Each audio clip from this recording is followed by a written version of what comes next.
Kelakuan kayak begini tuh ada istilahnya yang pas banget di kita. Omdo, alias omong doang. Ini nih jantung dari semua masalah yang lagi kita bahas. Ngomongnya banyak, aksinya nol. Dengerin deh kutipan dari salah satu penghuni ini. Ngena banget. Pas ditanya soal partisipasi warga lain, dia jawabnya singkat, padat, tapi tajam.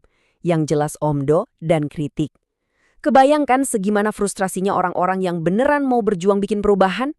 Jadi, ya kayak ada dua kubu gitu yang terbentuk. Di satu sisi, ada si minoritas yang aktif, mereka ini yang konsisten, berani maju, mau capek-capek ngurusin.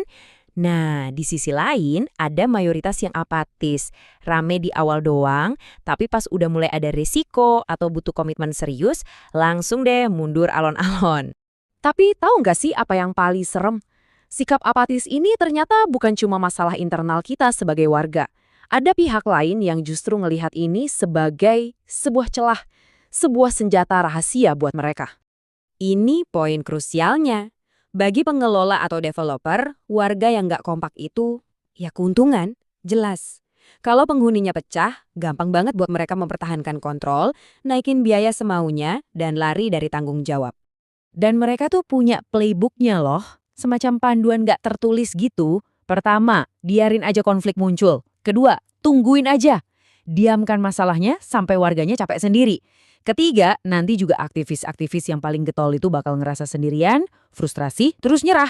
Hasil akhirnya, status quo. Gak ada yang berubah. Semua balik lagi kayak semula. Jadi, dari sini kita bisa lihat ya, ini tuh bukan sekedar masalah administrasi atau soal iuran doang. Ini jauh lebih dalam dari itu. Ini soal krisis mentalitas kita sebagai sebuah komunitas. Ada lagi nih kutipan yang nyelekit banget, sudah tua tapi seperti anak kecil. Ini benar-benar nunjuk ke akar masalahnya, kurangnya kedewasaan sosial. Maksudnya gimana? Ya itu sikapnya kayak anak kecil.